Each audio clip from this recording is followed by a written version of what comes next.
Exclusive report की। दरअसल जम्मू कश्मीर से आर्टिकल 370 हटने के बाद वादी में एक मरतबा फिर से दहशतगर्द एक्टिव हो रहे हैं। कश्मीर में दहशतगर्दों को लेकर सिक्योरिटी एजेंसियों ने बड़ी रिपोर्ट दी है। खुफिया एजेंसियों के मुताबिक कश्मीर में 237 दहशतगर्द एक्टिव है, जिसमें से 166 मकामी मिलिटेंट्स और 107 पाकिस्तानी दहशतगर्द है। वादी में सबसे ज्यादा 112 दहशतगर्द लश्कर और 100 दहशतगर्द हिजबुल के हैं। दहशतगर्दाना तंजीम जैश के 59 और अल बदर ग्रुप के 3 मिलिटेंट एक्टिव है। इनमें से 158 दहशतगर्द जनूबी कश्मीर, 96 दहशतगर्द शुमाली कश्मीर और वस्ती कश्मीर में 19 दहशतगर्द बड़े हमले की फिराक में हैं, साजिश रच रहे हैं।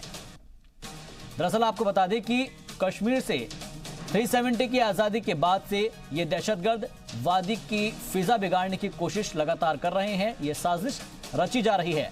पाकिस्तान में बैठे इनके आका कश्मीर को दहलाने के लिए इनको दहशतगर्दी का पैगाम दे रहे हैं, लेकिन कश्मीर में दहशतगर्दी का खात्मा करने वाली हिंदुस्तानी आर्मी इनके नापाक मंसूबे कभी भी कामयाब नहीं होने देगी।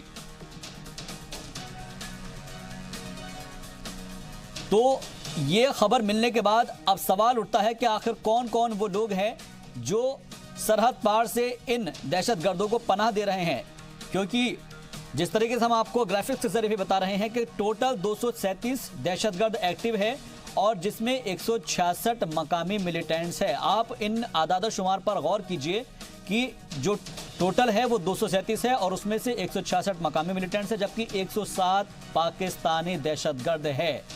जाहिर सी बात है कि मिलिटेंट्स अब जब दहशतगर्द एक साथ मिलेंगे तो वो कितनी ज़्यादा बर्बादी फैलाने के लिए तैयार हो रहे हैं, अमनो अमान खराब करने की कोशिश कर रहे हैं। और वादी में अब तक सबसे ज्यादा 112 दहशतगर्द लश्कर के हैं, जबकि 100 दहशतगर्द हिजबुल के हैं। दहशतगर्दाना तंजीम जैश के 59 और अल बद्र ग्रुप के 3 मिलिटेंट इस वक्त एक्टिव बताए जा रहे हैं और इनमें से 158 दहशतगर्द जनूबी कश्मीर, 96 दहशतगर्द शुमाली कश्मीर, जबकि वस्ती कश्मीर में 19 दहशतगर्द बड़े हमले की साजिश रच रहे हैं। तो ये रिपोर्ट्स ये जानकारी देती है, ये बताती हैं कि कश्मीर से आर्टिकल 370 का खात्मा होने के बाद अब ये दहशतगर्द वादी का अमनो चैन, अमनो सुकून बिगाड़ने की कोशिश कर रहे हैं और इसकी फिराक में हैं, क्योंकि पाकिस्तान में बैठे इनके आका कश्मीर को दहलाने के लिए इनको दहशतगर्दी का पैगाम दे रहे हैं। इससे पहले भी हमने आपको बताया था कि किस तरीके से FM के जरिए पैगाम भेजा जा रहा है कि वादी की जो फिजा है उसको खराब किया जा सके। जी मीडिया नुमाइंदे मनीष शुक्ला हमारे साथ मजीद बातचीत के लिए जुड़ गए हैं। मनीष, जो आदाद शुमार इकट्ठे हो रहे हैं और रिपोर्ट्स के जरिए हमने अपने नाज़रीन को बताए हैं कि 237 दहशतगर्द एक्टिव हैं इस वक्त वादी में और कश्मीर में। जाहिर सी बात है कि ये जो दहशतगर्द है ये अमनो अमान और फिजा खराब करने की कोशिश जरूर करेंगे, लेकिन हमारी फौज कितनी तैयार है इनको मुंहतोड़ जवाब देने के लिए और अब तक क्या कुछ किया जा रहा है इनको पकड़ने के लिए, इनकी धरपकड़ के लिए? देखिए, जम्मू कश्मीर में जब से आर्टिकल 370 हटाया गया है तब से लगातार ऐसे इनपुट्स आ रहे हैं कि काफी ज्यादा संख्या में पाकिस्तान की तरफ से घुसपैठ कराने की कोशिश हुई है। कई नए चेहरों को देखा गया है कश्मीर के अलग अलग लोकेशन पे और ये शक जताया जा रहा है कि ये आतंकी हैं या तो पाकिस्तान से घुसपैठ करके आए हैं या फिर नई कुछ भर्तियां भी हुई हैं। तो इसकी बकायदा एक लिस्ट तैयार की गई है, क्योंकि आप देख रहे हैं कि लगातार जो दहशतगर्द हैं वो लोगों को धमकियां दे रहे हैं, जो दुकान खोल रहे हैं या फिर वो बाहर निकल रहे हैं, उनको ये कहा जा रहा है कि ना तो वो फल मंडी में अपने फल को लेकर के जाएं, ना ही किसी तरीके की नॉर्मल से दिखाने की कोशिश करें। तो ये लिस्ट तैयार की गई है और उसके बाद ऐसे जो आतंकियों को पहचान करके इनके खिलाफ कार्रवाई की जाएगी। जी, लेकिन मनीष, अगर हम 237 इस आदाद शुमार पर गौर करें तो इसमें 166 मकामी मिलिटेंट्स है, जबकि 107 पाकिस्तानी दहशतगर्द है। जाहिर सी बात है कि जब तक मकामी लोग इसमें मुलविस नहीं होंगे, शामिल नहीं होंगे, तब तक पाकिस्तानी दहशतगर्दों को पनाह नहीं मिलेगी। तो पहले उनकी पहचान करना जरूरी है कि वो कौन ऐसे मकामी मिलिटेंट्स है जो इन पाकिस्तानी दहशतगर्दों को पनाह दे रहे हैं, ताकि मुल्क के अंदर उसकी जो फिजा है उसको खराब किया जा सके। बिल्कुल, आप दुरुस्त फरमा रहे हैं। ये बात तो है ही है कि वहाँ पर ये जो लोकल टेररिस्ट हैं, दहशतगर्द हैं, वो पाकिस्तानी जो आतंकी हैं उनको पनाह देते हैं। लेकिन दूसरी बड़ी बात आप ये भी देखें कि दरअसल जो कश्मीर में जो मिलिटेंट्स हैं, टेररिस्ट हैं, वो इतने एक तरीके से हमला करने के बड़े हमले करने में कामयाब नहीं होते हैं, क्योंकि उनके पास इतना अनुभव नहीं होता है। वो अक्सर जल्दी मार दिए जाते हैं, लेकिन जो पाकिस्तानी टेररिस्ट होते हैं काफी ट्रेंड होते हैं, तो ऐसी स्थिति में वो अपने साथ रखते हैं इनको, और हमले जो है फॉरेन टेररिस्ट ही ज्यादा करते हैं। तो हालांकि दोनों ही खतरनाक है, क्योंकि अभी आपने देखा सोपोर में एक छोटी बच्ची को भी गोली मारी गई और उसके परिवार पर हमले हुए थे, बाद में उनको मारा गया उन आतंकियों को। तो जाहिर है कि ये खतरा है, क्योंकि कश्मीर में जब तक टेररिज्म खत्म नहीं होगा तब तक लोग सकून से वहां पर रह नहीं पाएंगे। जी, लेकिन मनीष, इससे पहले जब हमने अपने नाज़रीन को रिपोर्ट दिखाई थी कि एफएम के जरिए भी पैगाम भेजने की कोशिश पाकिस्तान की तरफ से की जा रही है, वो लगातार पैगाम भेज रहा है, उसके जो आतंक के आका है, जो दहशतगर्दों के आका है, वो लगातार पाकिस्तान से पैगाम भेज रहे हैं कि किस तरीके से आपको अगला मूवमेंट क्या करना है। क्या अब आने वाले वक्त के अंदर कोई ऐसी टेक्निक हम करेंगे, कोई इजाद या फिर कोई इस तरह का फॉर्मूला अपनाएंगे ताकि इनके हर एक बात का पता चल सके और पहले ही फौज इनको ढेर कर दे? देखिए, हमारी जो इंटेलिजेंस एजेंसीज है, सिक्योरिटी एजेंसीज है, अपना काम कर रही हैं।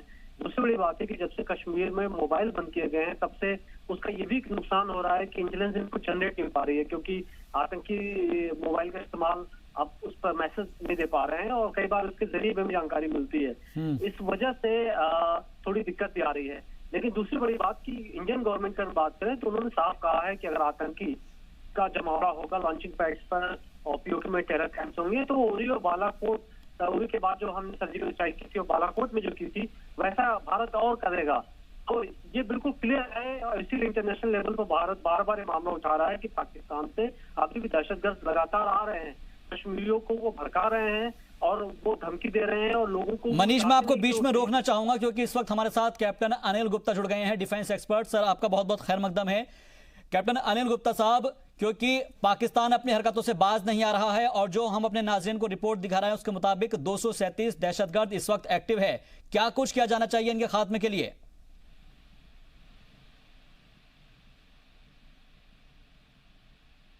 कैप्टन अनिल गुप्ता, आप हमारी आवाज सुन पा रहे हैं?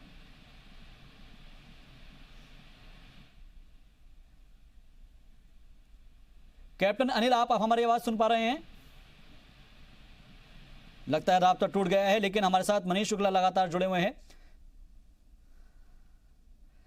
मनीष से भी राब्ता करेंगे, लेकिन फिलहाल अपने नाज़रीन को बता दें कि खुफिया रिपोर्ट्स के मुताबिक कश्मीर में 237 दहशतगर्द एक्टिव हैं, जिसमें 166 मकामी मिलिटेंट्स जबकि 107 पाकिस्तानी दहशतगर्द हैं।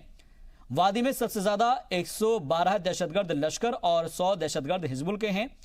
दहशतगर्दाना तंजीम जैश के 59 और अल बदर ग्रुप के 3 मिलिटेंट एक्टिव है और इनमें से 158 दहशतगर्द जनूबी कश्मीर जबकि 96 दहशतगर्द शुमाली कश्मीर में हैं। इसके अलावा मिडिल कश्मीर में 19 दहशतगर्द बड़े हमले की फिराक में हैं। वो साजिश रच रहे हैं कि कश्मीर में जो आर्टिकल 370 हटने के बाद अमन व अमान है, वहाँ की फिजा पुरसुकून है, उसको किस तरीके से ख़राब किया जाए। और यही वजह है कि पाकिस्तान अब मकामी मिलिटेंट्स का इसमें सहारा ले रहा है, जैसे कि वो हर जगह पर लेता आया है। यही वजह है कि 237 दहशतगर्द फिलहाल एक्टिव बताए जा रहे हैं। तो जम्मू कश्मीर से आर्टिकल 370 हटने के बाद वादी में एक मरतबा फिर से दहशतगर्द एक्टिव हो रहे हैं और कश्मीर में दहशतगर्दों को लेकर सिक्योरिटी एजेंसियों ने जो बड़ा खुलासा किया है, बड़ी रिपोर्ट दी है, उसमें यह बात साफ हो गई है कि पाकिस्तान अपनी बात जो लगातार वो दिखा रहा है, अपनी औकात दिखा रहा है, उससे बाज नहीं आ रहा है। अनिल गौर हमारे साथ डिफेंस एक्सपर्ट जुड़ गए हैं। कैप्टन अनिल गौर, आपका बहुत बहुत खैर मकदम है जी सलाम पर। नमस्कार जी। नमस्कार जी। कैप्टन अनिल गौर साहब, मैं आपसे समझना चाहूंगा कि 237 दहशतगर्द इस वक्त कश्मीर के अंदर एक्टिव है, उनके खात्मे के लिए हमें क्या कुछ हिकमत अमली तैयार करनी चाहिए? देखिए, ये जो 237 के करीब जो इंटेलिजेंस रिपोर्ट के हिसाब से है, इन लोगों के पीछे ऑलरेडी जो है सिक्योरिटी ग्रिड हमारा जो है अभी तक आप देखिए इस हिसाब से बना हुआ है कि जब से 5 अगस्त के बाद अगर आप देखेंगे 5 अगस्त के बाद इनमें से कोई भी बाहर नहीं निकला, ये सारे अपने बिल में छुप गए हुए हैं। उस 5 अगस्त से पहले जो थे वो रोज के 4, 3, 4, 5 के करीब रोज के रोज ढेर हो रहे थे। अब 5 अगस्त के बाद इन्होंने रणनीति अपनी बदल दी है कि ये आप अंडरग्राउंड होके बैठ गए चुपचाप, क्योंकि इनको पता है कि अगर जैसे ही सिर निकाला इन्होंने तो उसी हिसाब से मारे जाएंगे। बिल्कुल। अभी आपने देखा ये शोपियां में जो फ्रूट मंडी के मर्चेंट के घर के ऊपर घर में गोली मारी थी उनको, वो 2 दिन में ही आदमी उसको ढेर कर दिया सिक्योरिटी फोर्सेज ने।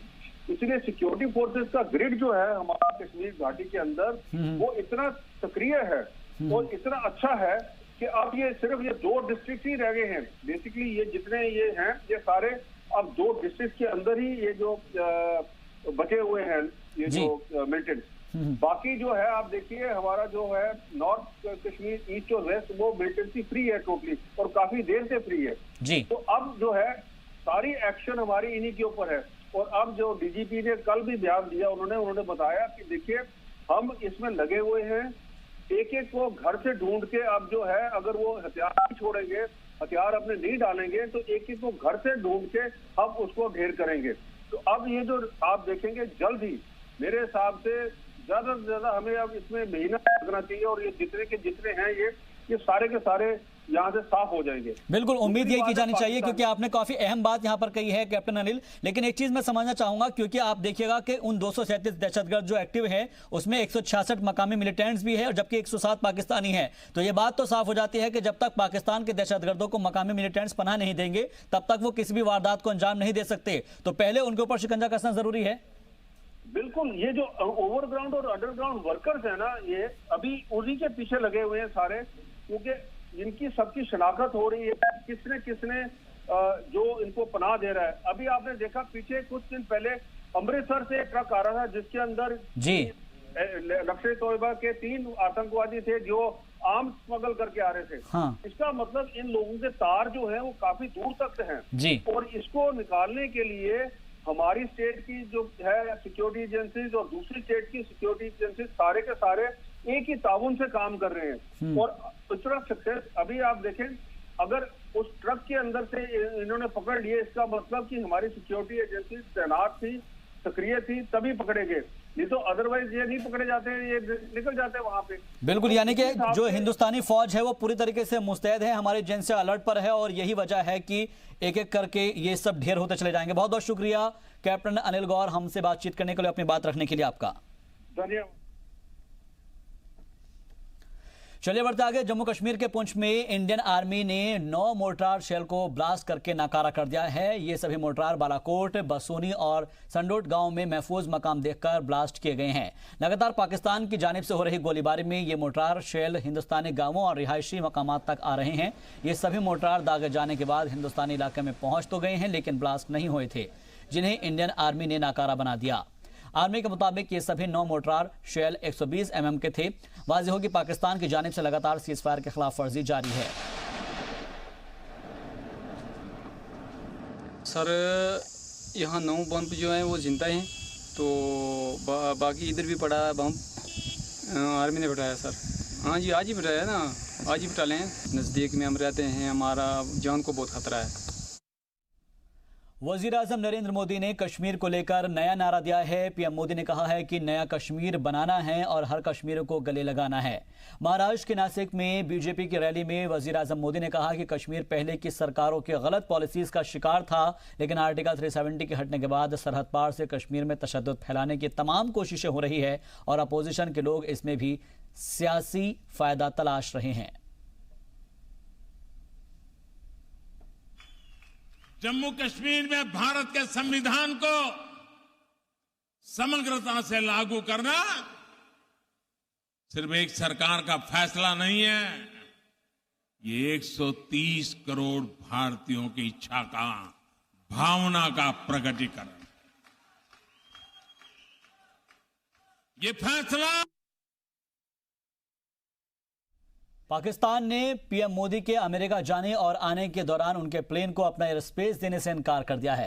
हिंदुस्तानी हुकूमत ने एयर स्पेस देने के लिए पाकिस्तान से दरख्वास्त की थी, लेकिन पाकिस्तान ने इससे पहले चूंकि सदर जमहूरिया रामनाथ कोविंद के यूरोप दौरे के दौरान भी अपना एयर स्पेस इस्तेमाल नहीं करने दिया था, और एक मरतबा फिर से उसने यही हरकत की है।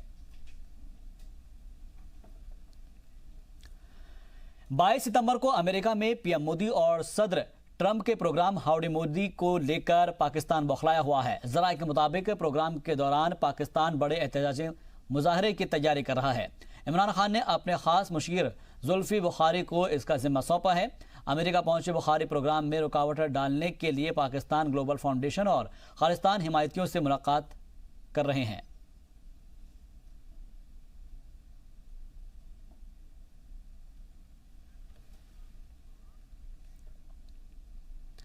वज़ीर-ए-आज़म नरेंद्र मोदी ने प्लास्टिक की बोतलों को माहौलियात के लिए खतरा बताया है, इसलिए उन्होंने लोगों से अपील की है कि वे प्लास्टिक का इस्तेमाल बंद कर दें। वज़ीर-ए-आज़म नरेंद्र मोदी की बातों से इंस्पायर होकर जम्मू विमेन कॉलेज की स्टूडेंट्स ने एक पहल की है। देखिए खास रिपोर्ट।